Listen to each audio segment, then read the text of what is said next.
दर्शकबिन नमस्कार। Prime times टेलिभिजनको दैनिक कार्यक्रम अध्यात्म दर्शनको आजको श्रृङ्खलामा हार्दिक स्वागत छ। म बालचन्द्र अधिकारी। आज विक्रम सम्वत 2077 साल मार्गशीर्ष महिनाको 30 गते मङ्गलबार, तदनुसार डिसेम्बर 15 तारिक सन् 2020।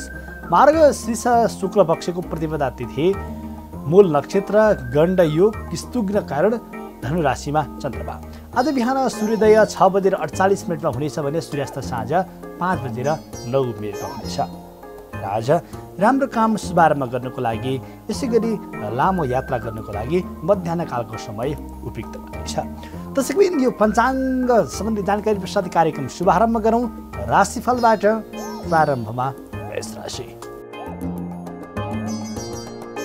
मेष राशि विशेष अवसर जुट्नका साथै परिवारसँगबाट राम्रो फाइदा लिन सक्नुहुनेछ। अझ भनौँ पछिसम्म फाइदा हुने काम आजबाट आरम्भ हुनेछ। आम्दानीका नयाँ स्रोतहरू बढ्दै जानेछन् भने आजको अपराह्न कालको समय यहाँको लागि अलि बढी महत्त्वपूर्ण रहेको छ। विशेषतः सोख पुरा गर्नलाई खर्च बढ्ने खालको योग देखिए पनि लगानीबाट राम्रै यहाँलाई फाइदा प्राप्त हुनेछ। आफ्नो इष्टमित्र बन्धुबान्धवबाट यहाँलाई राम्रो फाइदा हुनुका साथै यहाँले उद्योग कलकारखानाबाट पनि राम्रै मुनाफा प्राप्त गर्न सक्नुहुनेछ। यहाँको लागि आज रङको कुरा गर्दा कालो रङ, अङ्कको रूपमा हेर्दा 1 अङ्क अनि दिशा भने पश्चिम दिशा शुभ रहेको छ। वृष राशि। वृष राशिका लागि सुरुमा अवसर प्राप्त भए पनि, यानि कि आजको दिनमा केही राम्रो खालको भाव देखिए पनि, तर त्यो साथ दिने व्यक्तिले, आफूसँग साथमा आउने व्यक्तिले पछि आफूलाई धोका दिन सक्छन्। यसकारण विचार पिर्नुको लागि आग्रह गर्छु र आर्टले काम सफलताको बिन्दुमा पुर्याउन सक्नुहुन्छ। भने आज अर्को महत्त्वपूर्ण पक्ष के छ भने यात्रा गर्दै हुनुहुन्छ अथवा वैदेशिक कूटनीतिक क्षेत्रको व्यवसायमा केही हात राख्नु भएको छ भने त्यो कुराबाट आज तपाईँलाई सफलता प्राप्त हुन्छ। र अवसरवादीहरूबाट के सजग रहनुपर्ने कुरा एउटा नराम्रो पक्ष देखिए पनि अरू पक्ष पनि साह्रै राम्रा छन्। शैक्षिक क्षेत्रबाट पनि उन्नति प्राप्त गर्न सक्नुहुनेछ भने स्वास्थ्यको दृष्टिकोणबाट हेर्दा के स्वास्थ्यमा गडबडीको कारणबाट यहाँ समस्या देखिएको थियो भने आज त्यो समस्याले पनि पार पाउनुहुन्छ। अरू पक्ष साह्रै राम्रो छन्। यहाँको लागि रङको कुरा गर्दा स्लाबर रङ शुभ, अङ्कको रूपमा हेर्दा 3 अङ्क अनि दिशा भने दक्षिण दिशा शुभ रहेको छ। मिथुन राशि। मिथुन राशिहरूको लागि स्वास्थ्य चिन्ताले एकै बेर नै केही कुरामा सताए पनि अरू पक्ष पनि साह्रै राम्रा छन्। यहाँले शैक्षिक क्षेत्रबाट उन्नति प्राप्त गर्न सक्नुहुनेछ भने आर्थिक क्षेत्रको कुरा गर्दा लगानी गरेको क्षेत्रबाट पैसा आम्दानी हुनेछ र सबैका प्रिय पात्र बन्न सफल हुनुहुनेछ। यो अर्थबाट हेर्दा आजको दिन तपाईँको लागि महत्त्वपूर्ण दिनको स्वरूपमा प्रतिस्थापन गर्न सकिन्छ। कुनै पनि कुरा नबुझिकन एकैचोटि बोल्दै यहाँको स्वभावबाट भने पश्चाताप हुने खालको योग पनि रहेको छ। कृपया विचार गर्नुहोला। अरू पक्ष साह्रै राम्रो छन्। प्रेममा सफलता प्राप्त गर्न सक्नुहुनेछ। अलिकति अन्डरस्ट्यान्डिङको लेभललाई थोरै बढाउनको लागि म आग्रह गर्छु। अरू पक्ष साह्रै राम्रो छ। तपाईँको लागि रङको कुरा गर्दा पहेँलो रङ, अङ्कको रूपमा हेर्दा 4 अङ्क अनि दिशा भने दक्षिण दिशा आजको लागि शुभ रहेको छ। महत्त्वपूर्ण रूपबाट हेर्न सकिन्छ। कर्कट राशि। कर्कट राशिहरूका लागि आज अलि बढी सङ्घर्षशील हुनुपर्ने खालको भाव देखिएको छ। विशेष गरेर राजनीतिक क्षेत्रबाट अलि विचार गर्नुहोला। आफ्नो पदस्थापन क्षेत्रमा अरूले अलिकति खुट्टा तान्ने प्रकृति आज रहनेछ। तपाईँको लागि आज आर्थिक क्षेत्रको कुरा गर्दा आर्थिक क्षेत्र मध्यम खालको रूपमा रहेको छ भने अस्वस्थताका बीच कामको बोझ पनि केही बढ्नेछ। 18 परिस्थितिसँग पनि सम्झौता गर्न सक्नुहुनेछ। नयाँ अवसरहरू आज प्राप्त हुनेछन् यहाँको लागि। र रङको कुरा गर्दा यहाँलाई सेतो रङ शुभ, अङ्कको रूपमा हेर्दा 6 अङ्क अनि दिशा भने उत्तर दिशा शुभ रहेको छ। सिंह राशि। सिंह राशिका लागि रोकियो काम आज बन्नेछ र नयाँ काम शुभारम्भ हुने पनि आज योग रहेको छ। लग्न सिद्धान्तले अप्ठ्यारा समस्याहरू सुल्झाउँदै लानेछन् भने सामाजिक पद प्रतिष्ठा पनि आज प्राप्त हुनेछ। विवादास्पद जिम्मेवारी प्राप्त गर्नु परे पनि यहाँको पदमा उन्नति हुनेछ। यो अर्थबाट हेर्दा यहाँको लागि आज सामाजिक दृष्टिकोणबाट महत्त्वपूर्ण दिनको स्वरूपमा रहेको छ। र यहाँले खर्चिलो अलिकति बढी खालको भाव देखि पनि अरू पक्ष भने साह्रै राम्रो छन्। यहाँको लागि रङको कुरा गर्ने हो भने रातो रङ शुभ, अङ्कको रूपमा हेर्दा 5 अङ्क अनि दिशा भने उत्तर दिशा शुभ रहेको छ। कन्या राशि। कन्या राशिहरूका लागि थोरै खानपानमा विचार रहनको लागि आग्रह गर्छु। अरू पक्ष पनि साह्रै राम्रा छन्। सामाजिक पद प्रतिष्ठा प्राप्त हुनेछ। अप्ठ्यारा कामको पनि आज बोझ आफूले थपे पनि त्यो कामले सफलताको बिन्दुमा यहाँलाई हिँड्न हुनेछ। वैदेशिक क्षेत्रको कुरा गर्दा र शेयर बजारको कुरा कारोबारले यहाँलाई साह्रै आज महत्त्वपूर्ण रूपबाट सहयोग गर्नेछ। र शुभचिन्तकहरू पनि बढ्दै बढ्दै जानेछन्। आफ्नो लक्ष्य प्राप्ति गर्नको लागि यहाँलाई आजको दिनले धेरै ठुलो सहयोग गर्नेछ। यहाँले आजको दिन राम्रो बनाउनको लागि यो प्रकारको रङलाई प्रयोग गर्न सक्नुहुनेछ भने अनि अङ्कको स्वरूपमा हेर्दा 2 अङ्क दिशा भने पूर्व दिशा शुभ रहेको छ आज यहाँको लागि। तुला राशि। तुला राशिहरूका लागि आज मन प्रफुल्लित हुनेछ। दौडधुप गर्नु परे पनि आवश्यकता पुरा गर्न सक्नुहुनेछ भने बुद्धिको उपयोगले चित्ताएको काम सम्पादन पनि गर्न सक्नुहुनेछ। अस्वस्थताको कुरा गर्दा आंशिक रूपमा पेटमा केही समस्या हुने खालको भाव देखिएको छ। विचार बुझ्नुको लागि आग्रह गर्छु। अरू पक्ष भने साह्रै राम्रो छ र यहाँको लागि सबै काम राम्रो होस् भन्नको लागि यहाँले भगवान विष्णुको प्रार्थना गर्न सक्नुहुन्छ भने अनि अङ्कको रूपमा हेर्दा यहाँलाई 7 अङ्क अनि दिशा भने दक्षिण दिशा शुभ रहेको छ आजको लागि। वृश्चिक राशि। वृश्चिक राशिहरूका लागि आज लक्ष्यमा पुग्नको लागि यहाँको यो आजको दिनले धेरै ठुलो सहयोग गर्नेछ भने अध्ययनमा प्रगति हुनेछ। सहपाठीहरूलाई पछि पार्न सक्नुहुनेछ। जग्गा जमिन र शेयर बजारको कारोबारले तपाईँलाई धेरै माथि पुर्याउनेछ। समय र धनको आज केही रूपमा खर्च भए पनि तर राम्रै काममा मात्र खर्च हुनेछ। राम्रै काममा मात्रै यहाँको समय आज जानेछ। समग्र रूपमा हेर्दा यहाँको लागि आज धेरै राम्रो समय रहेको छ। रङको कुरा गर्दा रातो रङ शुभ अङ्कको रूपमा हेर्दा 8 अङ्क अनि दिशा भने दक्षिण दिशा शुभ रहेको छ वृश्चिक राशिहरूको लागि। धनु राशि। धनु राशिहरूको लागि सुरुमा केही घरेलु समस्या देखिए पनि यानि कि दिनको आरम्भमा केही घरेलु समस्या देखिए पनि पछि भने राम्रै हुनेछ। अरूको बहुकाममा परिणामले गर्दा केही काम बिग्रिने सम्भावना पनि रहेको छ। विचार पुर्याउनु होला। सम्बन्धमा फाटो ल्याउन अरूले चेष्टा गर्नेछन् तर सक्ने छैन। यो अर्थबाट हेर्दा आजको दिन तपाईँको लागि राम्रो छ र धेरैलाई उछिने यहाँको स्वभाव पनि छ भने लगनशीलताले गुमेको प्रतिष्ठा पनि आज प्राप्त हुनेछ। उत्तरार्धमा प्रभावशाली व्यक्तिहरूलाई यहाँले प्रभावमा पार्न सक्नुहुनेछ यानि कि आजको अपराह्न कालमा। र यो क्षेत्रबाट यो भावबाट हेर्दा धनुराशिहरूका लागि आजको दिन महत्त्वपूर्ण दिनको रूपमा हेर्न सकिन्छ। अङ्कको रूपमा हेर्दा 4 अङ्क दिशा भने पूर्व दिशा अनि रङको रूपमा हेर्दा पहेँलो रङ यहाँको लागि शुभ रहेको छ। मकर राशि। मकर राशिहरूका लागि आजको दिन आर्थिक दृष्टिकोणबाट केही समस्या परे पनि सामाजिक प्रतिष्ठा अनि मान सम्मानको दृष्टिकोणबाट भने साह्रै महत्त्वपूर्ण दिनको स्वरूपमा हेर्न सकिन्छ। उद्योग कल कारखाना अनि कृषि र पशुपालन क्षेत्रबाट पनि यहाँलाई आज फाइदा हुनेछ। शुभचिन्तकले राम्रो साथ दिँदै जानेछन्। घरेलु काममा पनि यहाँले सफलता प्राप्त गर्न सक्नुहुनेछ। अरू पक्ष भने साह्रै राम्रा छन् यहाँको लागि। रङको कुरा गर्ने भने यहाँले वैजयन्ती रङ छान्न सक्नुहुनेछ। अङ्कको रूपमा हेर्दा 3 अङ्क अनि दिशा भने दक्षिण दिशाको राम्रो कामका लागि प्रथम प्रयोग गर्न सक्नुहुनेछ। कुम्भ राशि। कुम्भ राशिहरूका लागि इच्छा शक्ति बढ्नाले महत्त्वाकांक्षी कामहरू आजबाट सुरु हुनेछ। आर्टले काम लिँदा लक्ष्यमा पुग्न सक्नुहुनेछ भने व्यक्तित्व निखार्ने अवसर आज प्राप्त हुनेछ। आजको मध्याह्न र अपराह्नकाल तपाईँको लागि केही सहज बन्ने छैन। यसकारण विचार पुर्याउनु होला। छिटो बोल्ने र तुरन्त निर्णय गर्ने यहाँको स्वभावले पनि केही पश्चातापको भावनामा डुब्नुपर्ने योग पनि देखिएको छ। अरू पक्ष साह्रै राम्रो छ। यहाँको लागि रङको कुरा गर्दा कालो रङ अङ्कको रूपमा हेर्दा 9 अङ्क अनि दिशा भने पश्चिम दिशा शुभ रहेको छ। मीन राशि। मीन राशिहरूका लागि आजको दिन उद्योग कल कारखाना क्षेत्रबाट र शैक्षिक दृष्टिकोणबाट हेर्दा साह्रै महत्त्वपूर्ण दिनको स्वरूपमा हेर्न सकिन्छ। यहाँले केही विवादास्पद जिम्मेवारी वहन गर्नु परे पनि खासै त्यसले ठुलो प्रभाव भने पार्ने छैन। विशेष अवसर पनि आज प्राप्त हुनेछ भने जग्गा जमिनको व्यवसाय आज गर्दै हुनुहुन्छ बेच्दै हुनुहुन्छ भने नबेच्नको लागि म आग्रह गर्छु। आज खासै त्यति राम्रो समय यहाँको लाग्ने छैन। श्रीमान श्रीमती पनि राम्रो प्रेमको अझ विकास हुनेछ भने प्रेममा पनि सफलता प्राप्त गर्न सक्नुहुनेछ। पारिवारिक पनि सुख प्राप्त हुनेछ। अरू पक्ष साह्रै राम्रो छन् यहाँको लागि। रङको कुरा गर्ने भने पहिलो रङ शुभ अङ्कको रूपमा हेर्दा 7 अङ्क अनि दिशा भने पूर्व दिशा शुभ रहेको छ। दर्शक यहाँहरूमा आज हामीले मेष राशिदेखि मीन राशिबाट राशिको राशिफल प्रस्तुत गऱ्यौँ।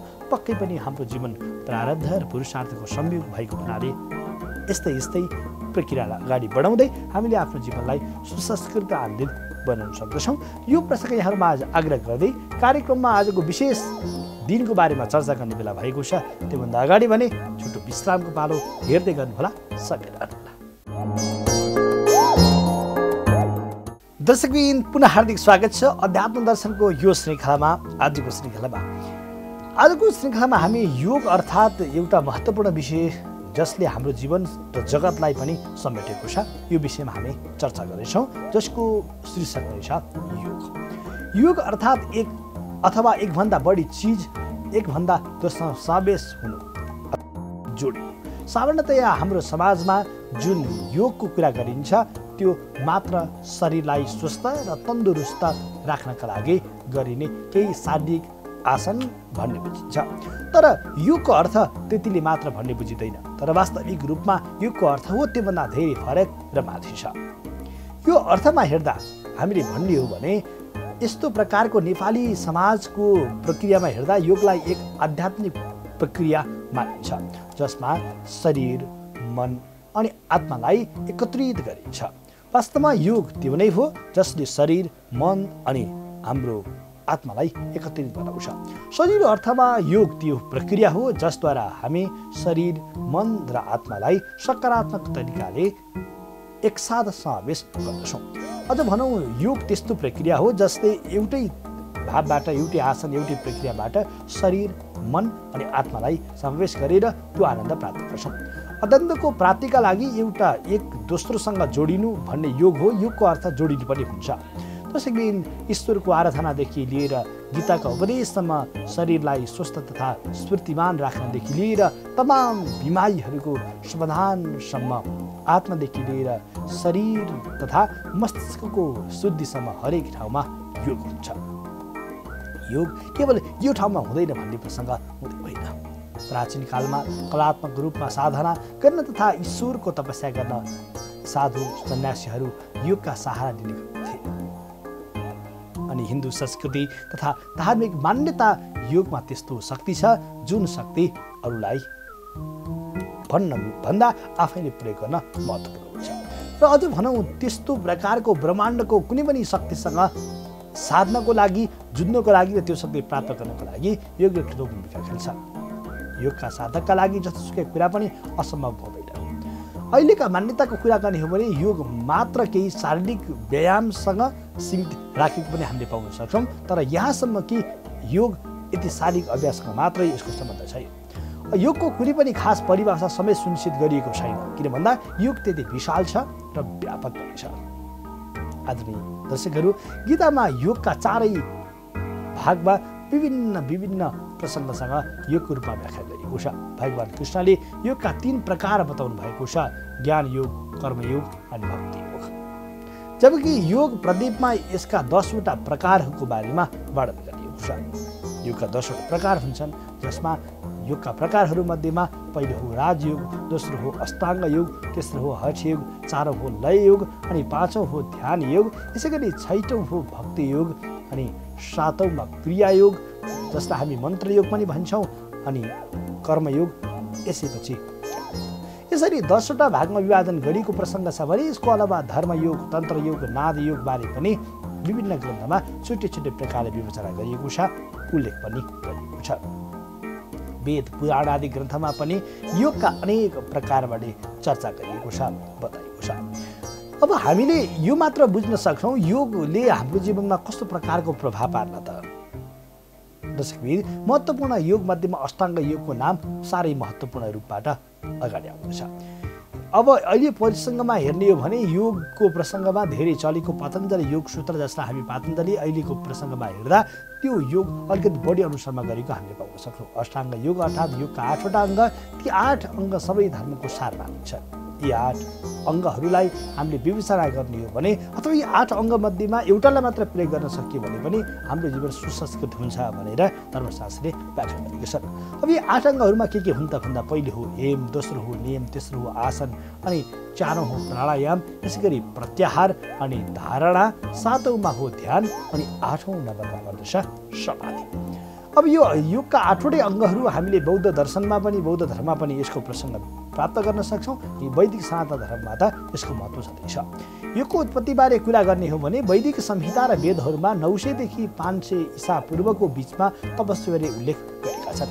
तर यो पनि केवल एउटा डाटा उदाहरण गरिएको मात्रै हो, निकालिएको मात्रै हो। तर योगको उत्पत्ति यतिखेर भयो भनेर कसैले पनि भन्न सक्दैन। किनभने हामीले विभिन्न पुराणका कथालाई हेऱ्यौँ भने भगवान शिव नै योगका प्रथम गुरु मानिन्छ। अब जब माता पार्वतीलाई भगवान शिवले योगको बारेमा दर्शन दिनुभएको छ, चर्चा गर्नुभएको छ, ज्ञान दिनुभएको छ भने अब जतिखेरबाट यो सृष्टिको आरम्भ भयो त्यतिखेरदेखि नै योगको आरम्भ भएको हो भन्दा खासै फरक नपर्छ।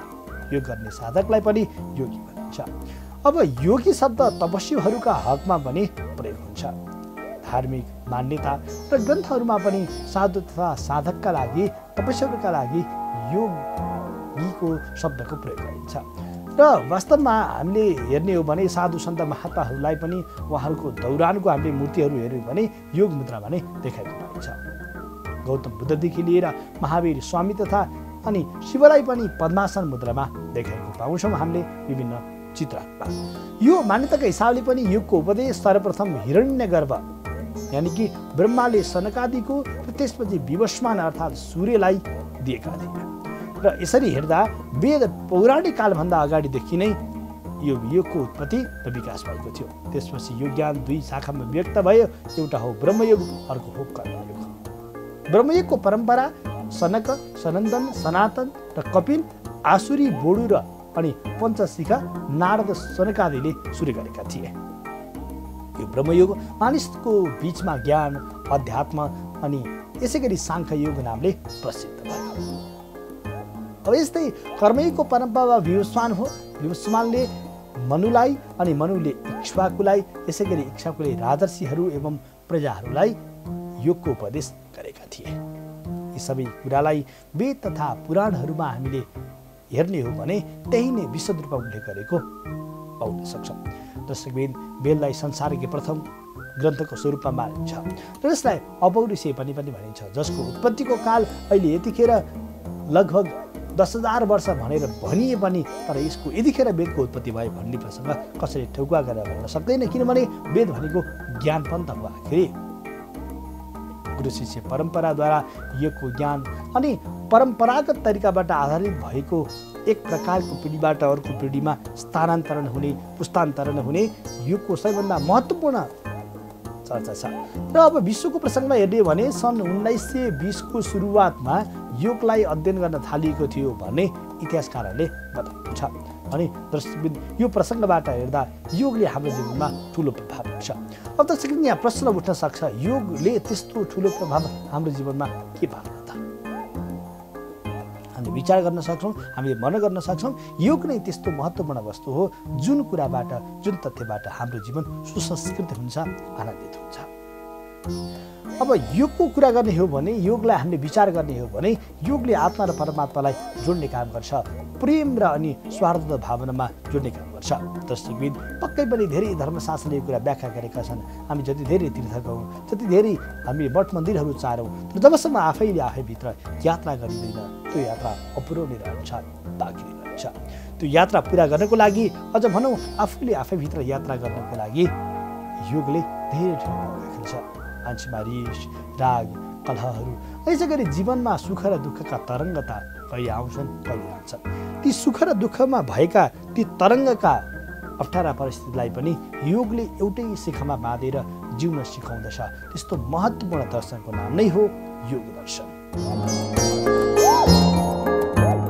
दर्शकबिन योगको माध्यमबाट शारीरिक रूपमा हामी तन्दुरुस्त पक्कै पनि हुन्छौँ। योगमा भगवान सूर्यलाई जल चढाउने, विभिन्न प्रकारका आसनहरू गर्ने अनि त्यति मात्र नभएर सूर्यको नमस्कार गर्ने, यस्ता विविध प्रसङ्गहरू योगमा रहेका छन्। दर्शकबिन योग मध्येको आसनलाई हामीले मात्र हेर्यौँ भने आसनबाट हामी तन्दुरुस्त हुन सक्छौँ। अनि हाम्रो ध्यान नलागेको छ भने त्यो आसनकै माध्यमबाट हाम्रो ध्यान एकत्रित हुन सक्छ। यसै गरी जब हामी अब योगको 8वटा अङ्ग मध्येमा सबैको चर्चा गर्दा विस्तृत महत्त्व हुन सक्छ अथवा विस्तृत रूपमा यसलाई चर्चा गर्नुपर्ने हुन्छ। तर यहाँ हेर्ने हो भने अब ध्यानकै लागि हामी कुरा गऱ्यौँ भने जब हामी आँखा चिम्लिन्छौँ, ध्यान गर्छौँ, अब संसारका जति पनि नश्वर वस्तुहरू र ईश्वर वस्तुहरूको ज्ञानको भावको प्रति हाम्रोमा आउँछ। संसारमा कुन वस्तु नश्वर हो, कुन वस्तु ईश्वर हो, अनि कसले मेरो जीवनमा पछिसम्म मलाई सहयोग गर्छ, पछिसम्म मलाई साथ दिन्छ भनेर बुझ्छौँ जब हामीले त्यो कुराको अनुसरण गर्छौँ। यसकारण व्यक्तिले जुन हामी ध्यान भन्छौँ, तप भन्छौँ, यज्ञ इत्यादि भन्छौँ, ती सबै कुरालाई व्यक्तिले पहिला बुझ्नुपर्ने हुन्छ। तब तपस्या भन्ने बित्तिकै तपो इन्द्रिय निग्रह, तपस्या भनेको इन्द्रिय निग्रहबाट हुन्छ। दर्शकबिन, हामीले सोमबारे औँसीमा नबोलिकन स्नान गर्छौँ। योसँग पनि एउटा तपस्या जोडिएको छ, ध्यान र धारणा जोडिएको छ, यानि कि अझ भनौँ योग नै जोडिएको छ। चन्द्रमा मनकारक ग्रह हो। जब सूर्य र चन्द्रमा नजिकको दृष्टि पर्छ अनि अमावास्या तिथिको प्राप्त हुन्छ अनि त्यहाँमाथि सोमबार पऱ्यो भने सोम भनेको चन्द्रमाको बार हो। यो हिसाबबाट हेर्दाखेरि सोमवती अमावास्याको साह्रै ठुलो महिमा धर्मशास्त्रले व्याख्या गरेको छ। त्यो सबैको अन्तिम तात्पर्य भनेको फेरि योग नै हो। त्यसको तात्पर्यता भनेको आखिर मोक्ष प्राप्ति नै हो। अनि त्यो मोक्ष प्राप्तिका लागि अनि त्यो तन्दुरुस्तीका लागि योग साह्रै महत्त्वपूर्ण हुँदछ।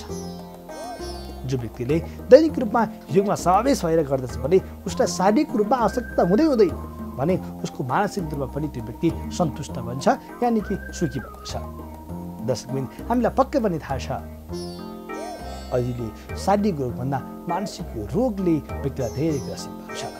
यो भएन, त्यो भएन, यस्तो भयो हुन्थ्यो, उस्तो भयो हुन्थ्यो भनेर अलि बढी महत्त्वाकांक्षी भाव अनि त्यति मात्र नभएर सबै पक्षलाई विचार नगरिकन प्रयोग गर्ने बानीले गर्दा पनि आज व्यक्तिको जीवन दुखी हुनु, आनन्दित नहुनु स्वाभाविकै हो। दर्शकबिन, यी सबै प्रक्रियालाई योगले यस्तो महत्त्वपूर्ण तवरबाट एउटै सूत्रमा बाँध्दछ जुन सूत्रको आधारमा व्यक्तिले आफ्नो जिन्दगीलाई सुसंस्कृत बनाउन सक्दछ। योगको अर्थ जोड्ने हो, तर कुन वस्तुमा के जोड्ने त? हाम्रो मन हामीले बुद्धिमा गएर जोड्यौँ अनि त्यो बुद्धि आत्मतत्त्वमा गएर जोड्यौँ भने बल्ल हाम्रो मोक्ष हुन्छ। यो अर्थबाट, यो भावबाट हेर्दा आदरणीय दर्शकबिन, योगको त्यति ठुलो महिमा छ। त्यही भएर भन्ने गरिन्छ जो व्यक्ति योगीहरू छन् ती व्यक्ति संसारबाट मुक्त हुन्छन्। जो व्यक्ति योग नै गर्न सकेको छैन भने अब उसको गति के होला? अब योग भन्ने बित्तिकै फेरि शरीर कर्काउने, मर्काउने, भाँचिने, ध्यान गर्ने, आँखा चिम्ने मात्र योग होइन। योगका विभिन्न प्रकार अन्तर्गत आफ्नो कर्म सच्चरित्रबाट कर्म गर्नु, आफ्नो काम राम्रो तरिकाबाट गर्नु, अरूको काममा त्यति ठुलो चिया चर्चौ आदि कर्म नगर्नु पनि एक प्रकारको योग हो। अनि भगवानलाई नाम स्मरणहरू गर्नु, कथाहरू श्रवण गर्नु, पूजा गर्नु, उपासना गर्नु, त्यो पनि त एक प्रकारको कर्म हो, त्यो पनि त एक प्रकारको योग पनि हो। यसरी हेर्ने भने योग र कर्मको सम्बन्ध हाम्रो जीवनमा प्रत्यक्ष रूपमा रहेको छ। जब हामी योगमा लाग्दछौँ तब कर्मलाई विधिपूर्वक गर्ने ढङ्ग हाम्रो प्राप्त हुन्छ अनि जुनसुकै कर्मलाई हामी विधिपूर्वक तरिकाबाट गर्न सक्यौँ भने त्यो कर्म यहाँ आखिरको रूपमा परिणत हुन्छ भने त्यो अर्थबाट हेर्दा योगको हाम्रो जीवनमा साह्रै ठुलो महिमा छ र महत्त्व पनि छ। दर्शकबिन्द, त्यही भएर भगवान श्रीकृष्णले गीतामा योग कर्मसु कौशलम, हे अर्जुन तिमीले आफ्नो कर्मलाई कुशलतापूर्वक गर्यौ भने त्यो नै योग बन्छ भनेर प्रमाण पनि दिइसक्नु भएको छ। दर्शकबिन्द, यसकारण हामी आसनलाई, ध्यानलाई, चिन्तनलाई, मननलाई अथवा भनौँ धार्मिक, सामाजिक र आध्यात्मिक दृष्टिकोणले पनि योग हाम्रो जीवनमा साह्रै आवश्यक छ। शरीरका सबै क्रियालाई पनि हामीले योगसँग जोड्न सक्दछौँ। दर्शकबिन्द, योग सम्बन्धी परिचर्चा हामी अर्को श्रृङ्खला पनि लिएर आउने नै छौँ। आजको श्रृङ्खलाबाट भने बिदा माग्ने बेला भइसकेको छ। यहाँहरूको समय कल्याणमय होस्, मङ्गलमय होस्। प्राइम टाइम्स टेलिभिजन हेर्दै गर्नुहोला। नमस्कार।